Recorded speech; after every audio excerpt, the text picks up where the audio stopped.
Pasta 8. Capítulo 8. Das profundezas de uma viela, o cheiro de café sendo torrado, café de verdade, não café Victory, se espalhou pela rua. Winston fez uma pausa involuntária. Viu-se por 2 segundos, talvez, de volta ao mundo semi-esquecido da infância. Uma porta bateu, dando a impressão de estancar o cheiro tão abruptamente como se ele fosse um som. Winston andara vários quilômetros pelas ruas e sua úlcera varicosa latejava. Era a segunda vez em 3 semanas que deixava de comparecer aos encontros noturnos do centro comunitário, atitude temerária, pois sabia-se que o comparecimento de cada um era meticulosamente monitorado. Em princípio, os membros do partido não dispunham de tempo livre e só ficavam sozinhos quando estavam na cama.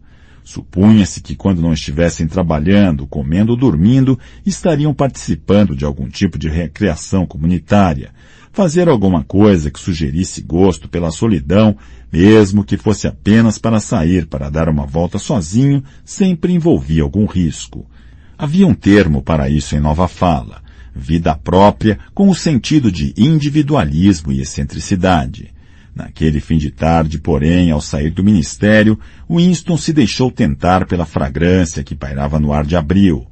O azul do céu tinha uma calidez que ele ainda não sentira naquele ano, e de repente a noite do centro, sempre arrastada e barulhenta, com suas brincadeiras exaustivamente enfadonhas, suas palestras, sua camaradagem forçada, movida a gin, pareceu-lhe uma ideia intolerável.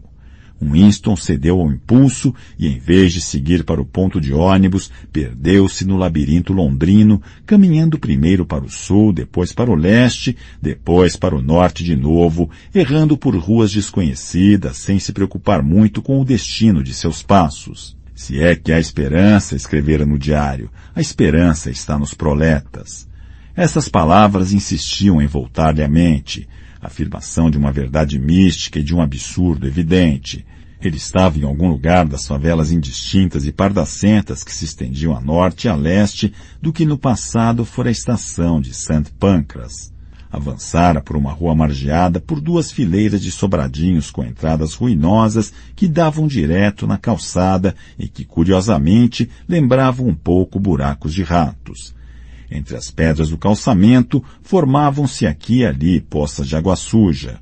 Um mar de gente circulava pelas passagens escuras que davam acesso aos sobradinhos e pelos becos transversais à rua.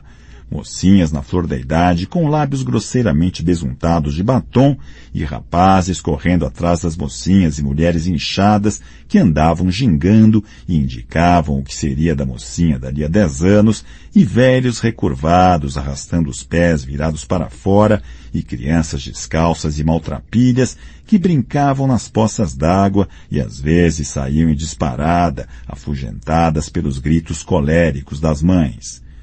Possivelmente um quarto das janelas que davam para a rua estava quebrado ou tinha sido tampado com tábuas. A maioria das pessoas não reparava em Winston. Algumas observavam com uma espécie de curiosidade contida. 2 mulheres monstruosas de antebraços cor de tijolo cruzados sobre o avental conversavam diante de uma porta. Quando ele se aproximou, fragmentos da conversa chegaram a seus ouvidos. Eu falei para ela, você tem toda a razão, foi o que eu disse, mas eu queria ver você no meu lugar, aposto que tinha feito igual. Criticar é fácil, eu falei, mas você não tem os problemas que eu tenho. É verdade, disse a outra, é isso mesmo, é isso mesmo. As vozes estridentes calaram-se de repente. As mulheres o estudaram com um silêncio hostil enquanto ele passava, mas não era bem hostilidade, só uma espécie de cautela, um retesamento momentâneo como provocado pela passagem de um animal estranho. Numa rua como aquela, o macacão azul do partido não tinha como ser uma visão comum. Os policiais da patrulha provavelmente o parariam se topassem com ele.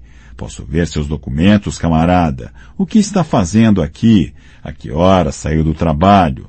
É esse o caminho que costuma fazer para ir para casa? E assim por diante.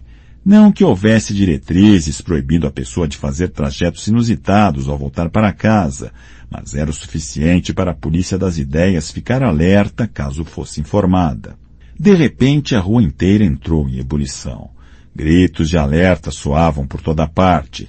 As pessoas entravam nas casas correndo feito coelhos. Alguns metros à frente de Winston, uma moça saiu correndo por uma porta com a velocidade de um raio, agarrou um menininho que brincava numa poça d'água, envolveu-o no avental e voltou correndo para dentro, tudo num movimento só. No mesmo instante, um homem com um terno que lembrava uma sanfona surgiu de uma ruazinha transversal e precipitou-se na direção de Winston, apontando freneticamente para o céu. "Cuidado, a Maria Fumaça!" gritou. "Cuidado, patrão, lá vem ela! Depressa, se jogue no chão!" Maria Fumaça era o apelido que por alguma razão os proletas davam aos mísseis. Winston se atirou de bruços no chão. Os proletas quase sempre acertavam quando davam esse tipo de alarme. Pareciam possuir uma espécie de instinto que os prevenia com vários segundos de antecedência da aproximação de um míssil, muito embora os mísseis voassem em velocidade superior à do som. Winston cobriu a cabeça com os braços. Sobreveio um rugido que pareceu fazer o calçamento tremer. Uma chuva de pequenos objetos caiu sobre suas costas. Ao levantar-se, percebeu que estava coberto por uma camada de caquinhos de vidro provenientes da janela mais próxima. Retomou a caminhada. O míssil destruíra um conjunto de casas da rua 200 metros acima. Uma coluna de fumaça preta pairava no céu e mais abaixo via-se uma nuvem de poeira em meio a qual uma multidão já se formava em torno dos escombros. Um pouco adiante dele, na rua, havia um monte de entulho e entre os pedaços de reboco viu uma raia vermelho viva. Quando se aproximou, viu que era uma mão decepada. Afora o coto ensanguentado estava tão branca que parecia um molde de gesso. Chutou aquele troço para a sarjeta e depois, querendo evitar a multidão, entrou por uma ruazinha à direita. Em 3 ou 4 minutos estava fora da área atingida pelo míssil e a vida sórdida e tumultuosa das ruas seguia seu curso como se nada tivesse acontecido. Eram quase 8 da noite e os estabelecimentos que vendiam bebidas alcoólicas aos proletas, pubs era como os chamavam, estavam lotados de fregueses. De suas portas de vai e vem encardida que se abriam e fechavam sem parar, vinha um cheiro de urina, serragem e cerveja rançosa. Num canto formado pela fachada saliente de uma casa, viam-se 3 homens bem próximos uns dos outros, o do meio segurando um jornal dobrado que os outros 2 examinavam por cima dos ombros dele. Ainda antes de chegar suficientemente perto para distinguir a expressão que tinham no rosto, Winston notou através de cada detalhe de seus corpos como estavam absorvidos. Percebia-se que a notícia que liam era coisa séria. Estava a alguns passos de distância quando de repente o grupo se desfez e teve início uma altercação violenta entre 2 dos homens. Por alguns instantes pareceram prestes a chegar às vias de fato. "Você tá surdo ou o quê? Tô falando que faz mais de 1 ano que não dá nada com 7 no final. Deu 7 sim, eu sei que deu. Não deu não. Lá em casa eu tenho tudo anotado. Faz mais de 2 anos que anoto esses números num pedaço de papel. Anoto tudo, não fica nada de fora. Eu tô falando que faz um tempão que não dá nada com 7 no final. Mas eu garanto que deu 7. Se você quiser, te falo até a droga do número. O final eu sei que era 407, isso em fevereiro, na 2ª semana de fevereiro. Fevereiro uma ova, tenho esses números lá em casa direitinho. Eu tô falando que... "Ah, parem de encher o saco", disse o terceiro sujeito. Falavam da loteria. 30 metros adiante, Winston olhou para trás. Continuavam discutindo, semblantes febris, fanatizados. A loteria com seus prêmios semanais milionários era o único acontecimento público que efetivamente despertava o interesse dos proletas.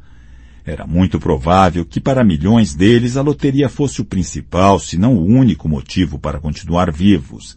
Era seu deleite, sua loucura, seu analgésico, seu estimulante intelectual.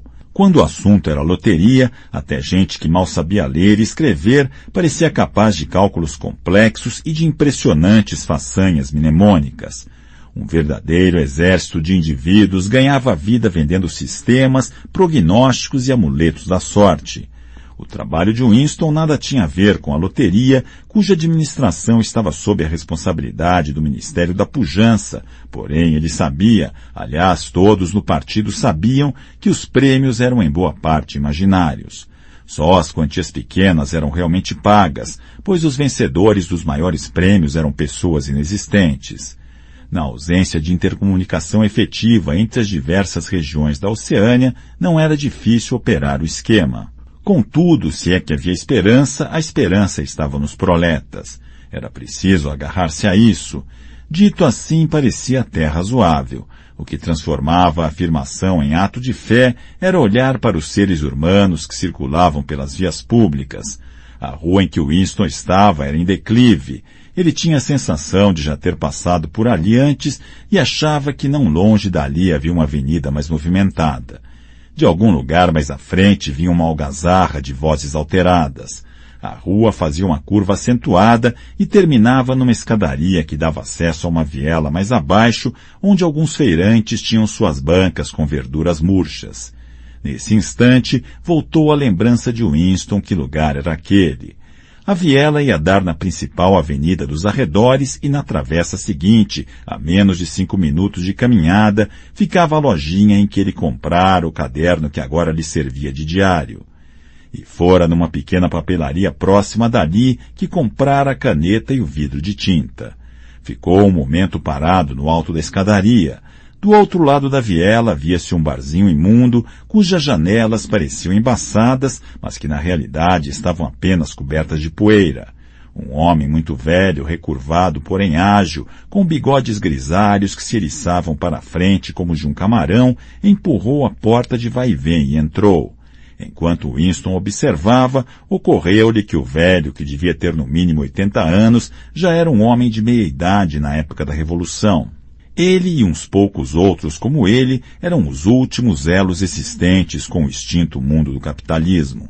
A geração mais velha fora quase totalmente eliminada pelos grandes expurgos dos anos 1950 e 1960, e o terror imposto aos que continuavam vivos os reduzia via muito a um estado de completa rendição intelectual. Se havia alguém vivo capaz de oferecer um relato verídico de como era a situação nas primeiras décadas do século, esse alguém só podia ser um proleta.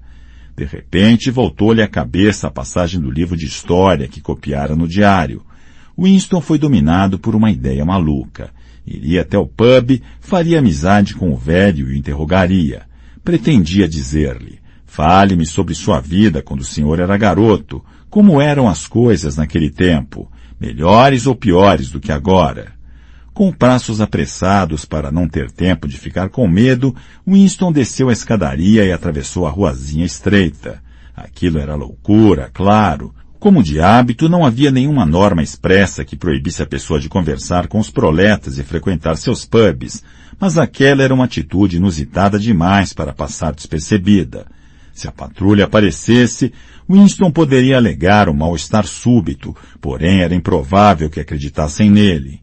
Empurrou a porta e foi afrontado por um cheiro péssimo de cerveja rançosa, um cheiro de queijo velho.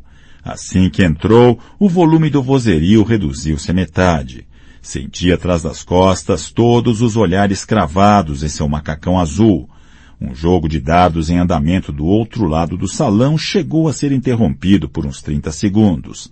O velho que Winston seguira estava junto ao balcão discutindo com o barman, um rapaz grande e forte, dono de um nariz adunco e antebraços colossais. Formando um semicírculo ao redor, alguns outros fregueses assistiam a cena de copo na mão. Falei com educação, não falei, dizia o velho empertigando os ombros belicoso. Está me dizendo que não tem uma caneca de um quartilho nessa porcaria de boteco? E que droga de quartilho é essa? Retrucou o barman, inclinando-se para a frente, as pontas dos dedos apoiadas no balcão. O sujeito diz que é dono de botequim e não sabe o que é um quartilho. Ora, um quartilho é um quarto de galão. Daqui a pouco vou ter que te ensinar o ABC. Nunca ouvi falar, disse laconicamente o barman. Nós aqui só